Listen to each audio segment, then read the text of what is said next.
wa nusallim ala rasulihil karim wa ba'du. Assalamualaikum warahmatullahi wabarakatuh.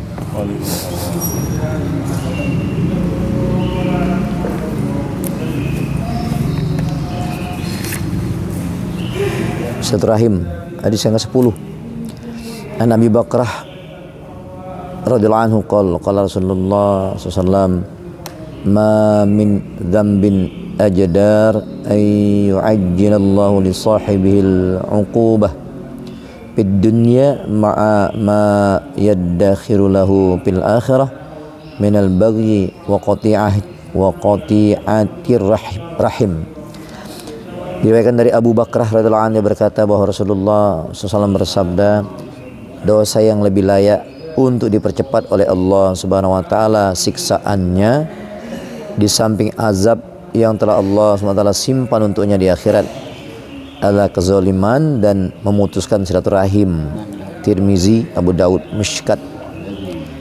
Diriwayatkan dari Abu Bakar radhiyallahu anhu berkata bahwa Rasulullah SAW bersabda, dosa yang lebih layak untuk dipercepat oleh Allah Subhanahu wa taala siksaannya di samping azab yang telah Allah Subhanahu wa taala simpan untuknya di akhirat adalah kezaliman dan memutuskan silaturahim.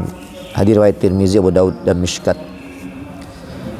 Keterangan dua perbuatan dosa, yakni kezaliman dan memutuskan tali silaturahim, di samping akan ditimpakan di akhirat juga akan ditimpakan di dunia. Dalam sebuah hadis yang lain disebutkan bahwa Allah SWT menghendaki untuk mengampuni setiap dosa, akan tetapi azab memutuskan tali silaturahim dengan kedua orang tua akan ditimpakan sebelum mati. Mishkat. Dalam sebuah hadis disebutkan bahwa Allah SWT mengakhirkan azab setiap dosa, yakni akan ditimpakan di akhirat, tetapi azab durhaka kepada orang tua akan ditimpakan di dunia dengan segera. Dalam kitab Jami'us Shaghir.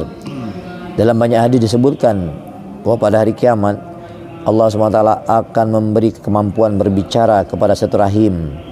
Ia akan berpegang kepada arasy dan akan memohon, wahai Allah, barang siapa yang menyambungku maka sambunglah, dan barang siapa yang memutuskanku maka putuskanlah. Dalam banyak hadis disebutkan bahwa Allah SWT berfirman, lafaz rahim, raham diambil dari kata rahman, nama suci Allah Subhanahu wa taala. Barang siapa yang menyambungnya, rahman akan menyambung orang itu. Barang siapa yang memutuskannya, rahman akan memutuskan orang itu. Disebutkan dalam sebuah hadis bahwa rahmat tidak akan turun kepada suatu kaum yang di dalamnya ada orang yang memutuskan silaturahim. Dalam sebuah hadis lain disebutkan bahwa setiap hari Kamis amal manusia diperlihatkan kepada Allah Subhanahu wa taala, dan amalan orang yang memutuskan silaturahim tidak ada yang diterima. Dalam kitab Durul Mansur, Fakih Abu Laits rahmatullahi berkata, memutuskan silaturahim adalah dosa yang sangat buruk sehingga menjauhkan orang-orang yang duduk di sampingnya dari rahmat. Memutuskan silaturahim adalah dosa yang sangat buruk sehingga menjauhkan orang-orang yang duduk di sampingnya dari rahmat. Karena itu sangat penting agar setiap orang cepat-cepat bertaubat darinya untuk segera menyambung hubungan silaturahim.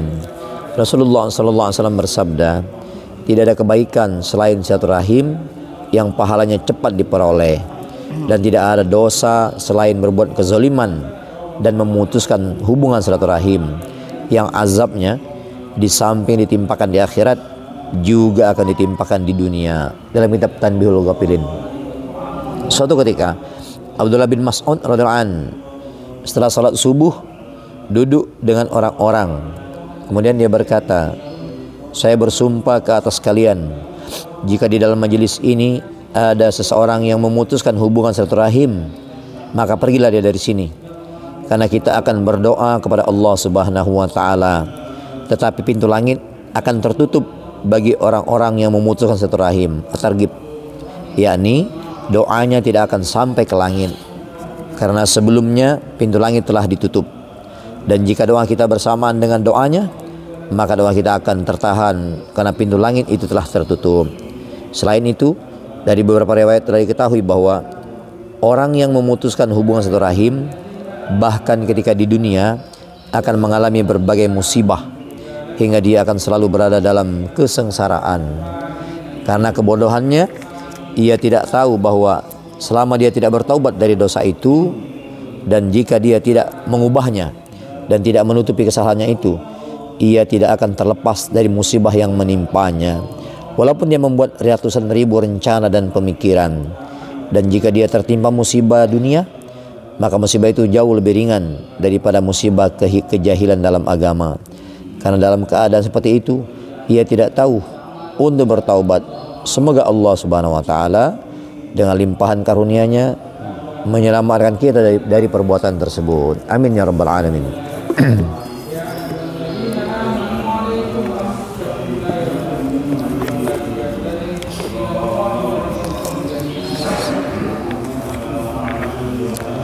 Khusyuk dalam salat. An Utsman radhiyallahu anhu qala sami'tu Rasulullah sallallahu alaihi wasallam yaqul ma min mri'in muslimin tahduruhu salatum maktubah wa yuhsinu wudu'aha wa khusyu'aha wa ruku'aha illa kanat kafaratan lima qablaha min dunubi ma lam yu'ti kabiratan wa dhalika ad-dahra kullahu.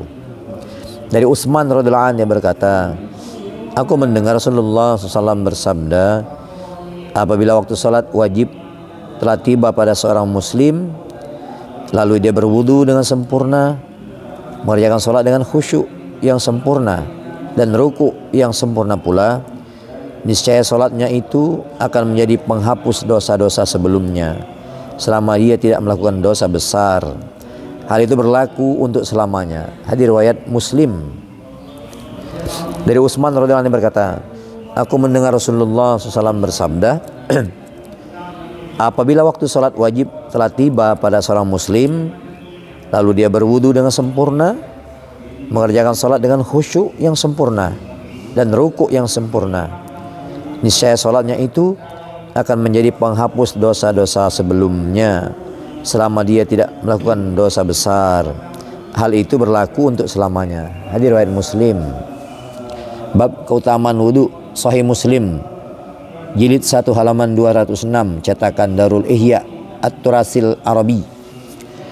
An Zaid ibn Khalid Al-Juhani radhiyallahu anhu, anna Nabi sallallahu alaihi wasallam qala, man tawaddaa fa ahsana wudu'aha, man tawaddaa fa ahsana wudu'ahu summa shalla rak'ataini la yashu fihima ghufira lahu ma taqaddama min dambih. Dari Zaid bin Khalid Al-Juhani radhiyallahu anhu bahwasanya Nabi SAW bersabda, barang siapa berwudu dengan sempurna kemudian mengerjakan salat 2 rakaat tanpa lalai di dalamnya, maka dosanya yang telah lalu akan diampuni. Hadis riwayat Abu Daud. Dari Zaid bin Khalid Al-Juhani radhiyallahu anhu bahwasanya Nabi SAW bersabda, barang siapa berwudu dengan sempurna kemudian mengerjakan salat 2 rakaat tanpa lalai di dalamnya, maka dosanya yang telah lalu akan diampuni. Hadis riwayat Abu Daud, bab makruhnya berbicara dalam hati, nomor 905. Keterangan, tidak lalai di dalamnya. Lalai dalam salat hanya akan terjadi jika hatinya sibuk dengan urusan dunia. Bila seseorang telah memutuskan diri dari ketergantungannya terhadap dunia dan bertawajuh secara total kepada Allah Ta'ala, maka dosa yang telah lalu akan diampuni, kecuali dosa besar dan dosa yang berhubungan dengan hak-hak orang lain. Syarah Sunan Abi Daud oleh Aini, jilid 4 halaman 127. An Uqbadah bin Amir Al-Juhani radhiyallahu anhum, anin Nabi sallallahu alaihi wasallam qala, ma min muslimin yatawaddau fayusbighu wudu summa yaqumu fi salatih faya'lamu ma yaqul illa in patala kayyaumin waladahu ummuhu minal khotoya laisa alaihi dzambun. Dari Uqbah bin Amir al-Juhani radhiyallahu an, Nabi SAW bersabda, setiap muslim yang berwudu dengan sempurna kemudian berdiri mengerjakan sholat dengan memahami apa yang diucapkannya, pasti dia akan terbebas dari dosa-dosanya seperti pada hari ketika ia dilahirkan oleh ibunya, tidak ada satu dosa pun padanya. Hingga akhir hadis riwayat Hakim. Ia berkata hadis ini hadis sahih, memiliki beberapa jalur sanad lain dari Abu Ishaq. Dari Uqbah bin Amir al-Juhani radhiyallahu anhu, dari Nabi SAW beliau bersabda, setiap muslim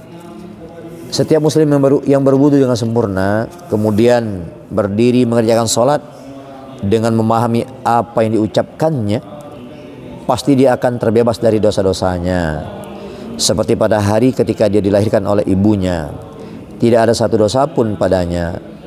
Hingga akhir hadis riwayat Hakim. Ia berkata hadis ini sahih. An Humran maula Utsman radhiyallahu anhuma anna Utsman ibn Affan radhiyallahu anhu da'a biwudu'i fatawadda'a wa ghasala kaffaihi salasa marratin summa madhab isnathar summa ghasala wajhahu salasata marratin summa ghasala yadahul yumna ilal miraq salasa marratin summa ghasala yadahul yusra misla dalika summa masa ra'sahu summa ghasala rijlahul yumna ilal ka'bain salasa marratin summa ghasala yusra misla dalika summa qala ra'aitu Rasulullah sallallahu alaihi wasallam tawadda nahwa wudu'i hada summa qala Rasulullah sallallahu alaihi wasallam man tawadda'a nahwa wudu'i hada summa qama faraka'a rak'ataini la yuhadditsu fihima nafsahu ghufira lahu ma taqaddama min dhanbi.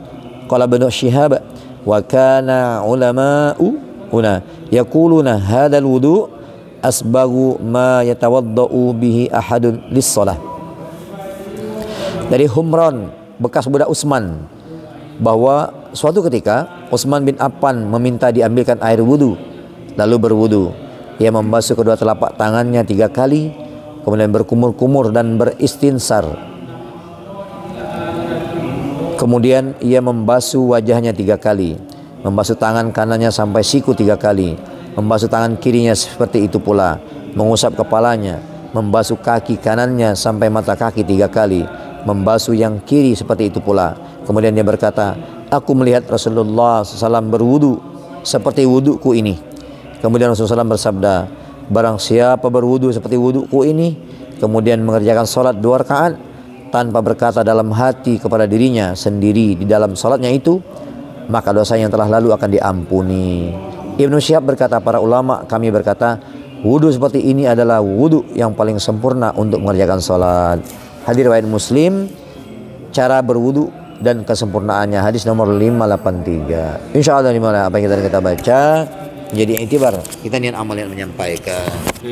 Subhanakallahumma bihamdika asyhadu an la ilaha illa anta astaghfiruka wa atubu ilaik. Wassalamualaikum warahmatullahi wabarakatuh. Waalaikumsalam. Ya ghafirullahu lakum. Ya ghafirullahu lakum. Ya ghafirullahu.